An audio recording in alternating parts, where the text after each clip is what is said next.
Bonjour, nous arrivons au bout du parcours concernant l'écoulement non uniforme.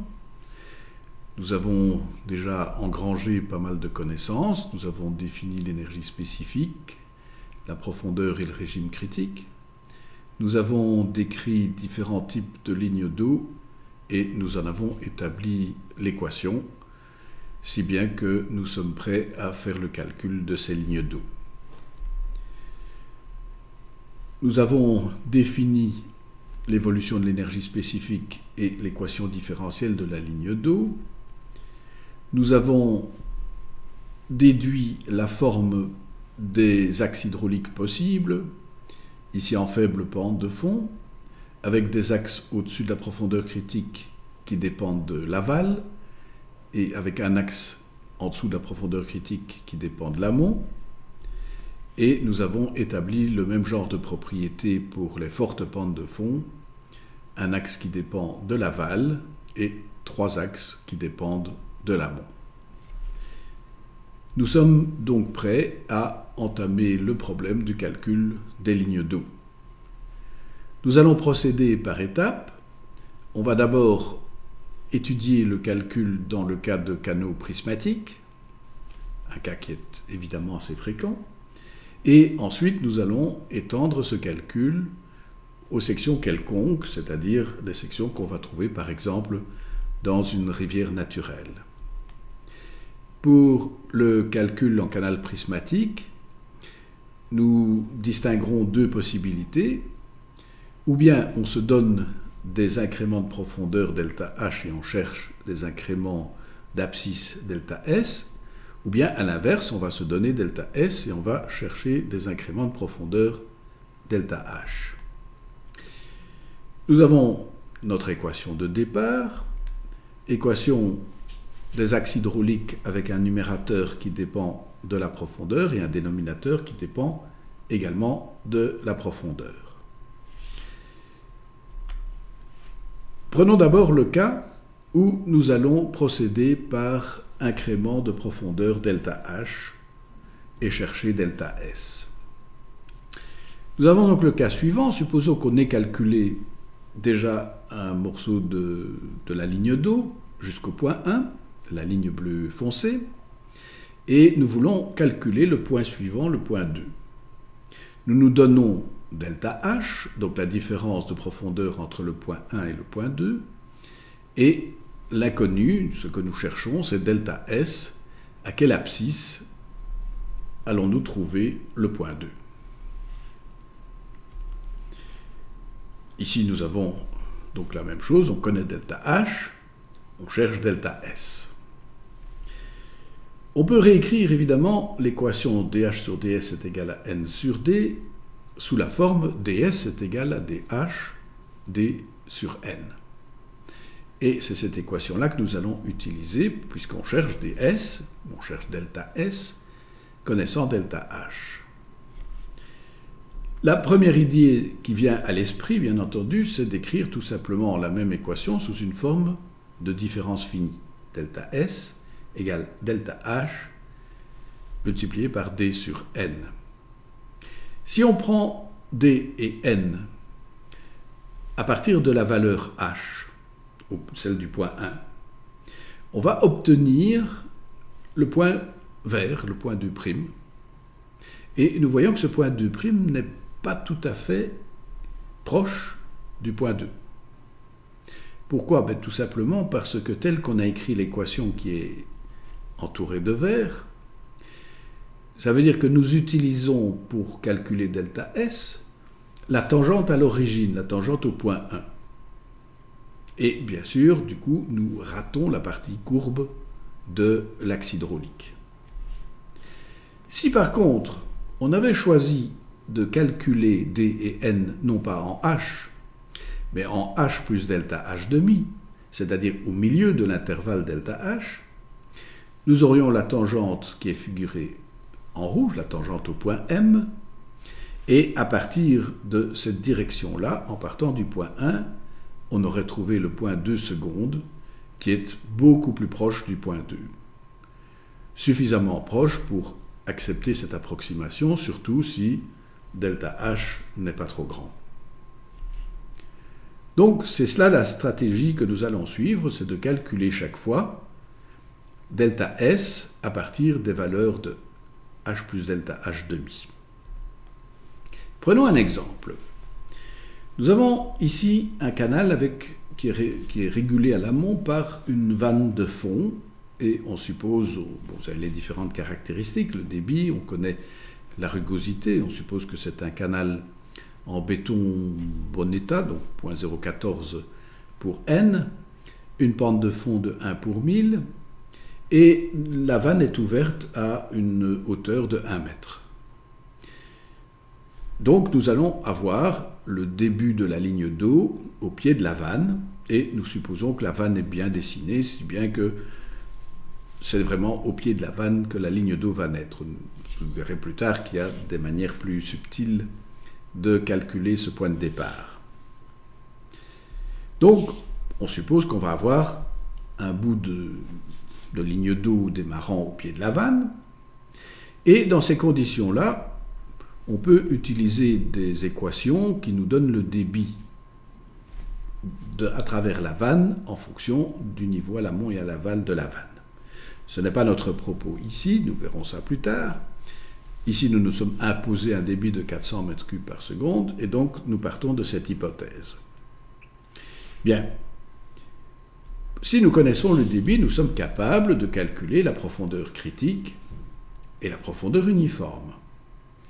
Et nous voyons que dans ce cas-ci, la profondeur uniforme est plus grande que la profondeur critique, 4,27 m comparé à 3,44 m, et donc ça veut dire que nous sommes en faible pente hydraulique. Et ça veut dire aussi que le premier point de notre axe hydraulique se trouve dans la zone en dessous de HC. Et là, bien sûr, bonne nouvelle, puisque dans cette zone-là, nous sommes dans la zone des axes d'amont. Nous avons l'axe M3 qui est un axe qui démarre de l'amont. S'il en était autrement, nous devrions procéder de manière beaucoup plus complexe, nous verrons cela plus tard. Donc nous savons que nous allons avoir un axe M3, ce qui est évidemment un renseignement intéressant parce que ça veut dire que cet axe M3 va démarrer avec la profondeur de 1 mètre et va se terminer par exemple à la profondeur critique, c'est-à-dire à 3,442 m. On va supposer 10 intervalles par exemple, on va faire delta H est égal à 3,442 m moins 1 mètre divisé par 10, ça nous donne des intervalles de 244 mm. Dressons un tableau où dans la première colonne nous avons H, dans la dernière colonne nous avons S, et puis on a tous les calculs intermédiaires entre les deux.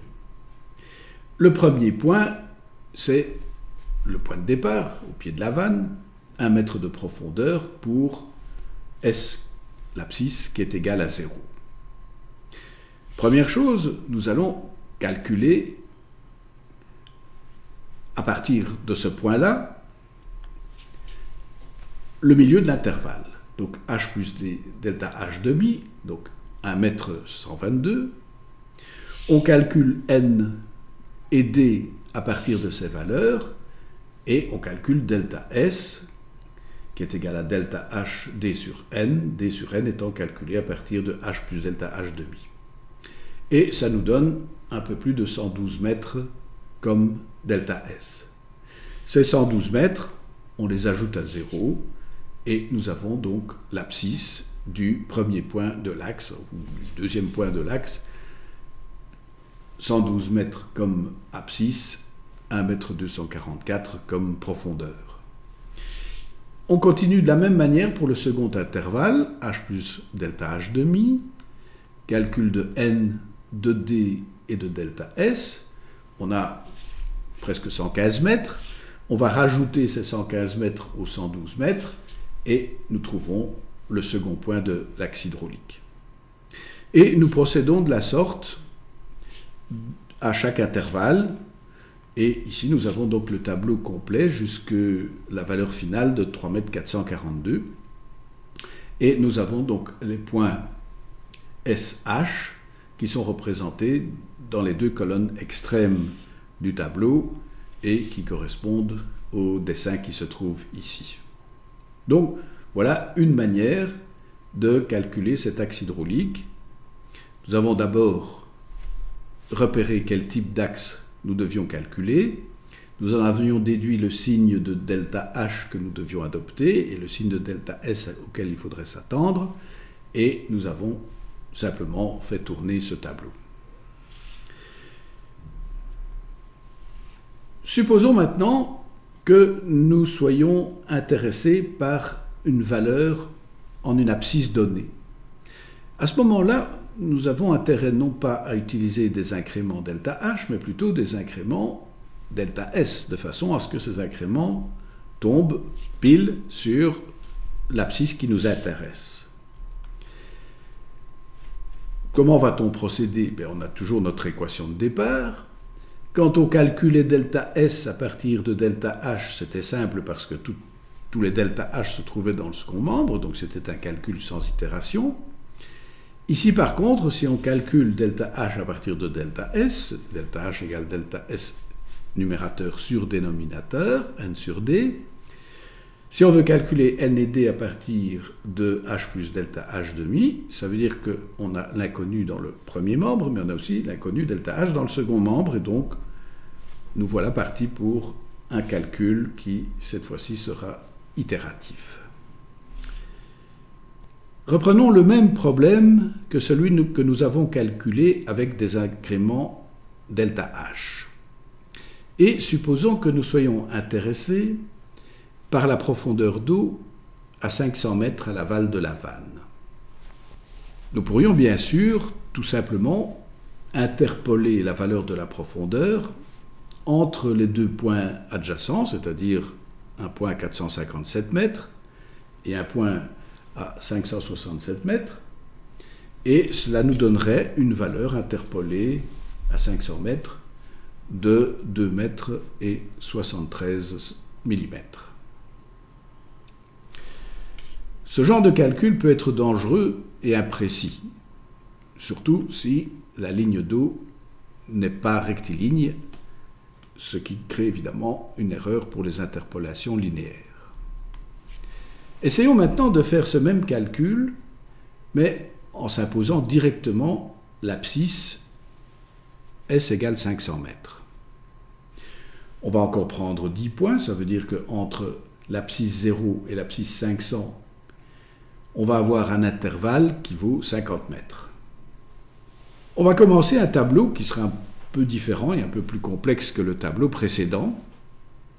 Et le tableau ici, nous allons d'abord le développer pour les 3 premiers points, et puis nous le généraliserons jusqu'à l'abscisse S égale 500 mètres.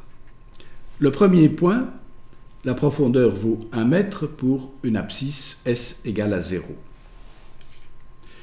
Nous allons prendre cette profondeur d'1 mètre pour calculer n, d, et pour calculer une première approximation de delta h. Ça revient dans l'équation à supposer que delta h dans le second membre est égal à 0 et à en déduire le delta h dans le premier membre. Mais du coup, puisque nous avons cette première approximation de delta h, nous sommes capables de calculer aussi une première approximation de h plus delta h demi, 1,055 m ici, et nous allons calculer n, d et delta h à partir de cette nouvelle valeur.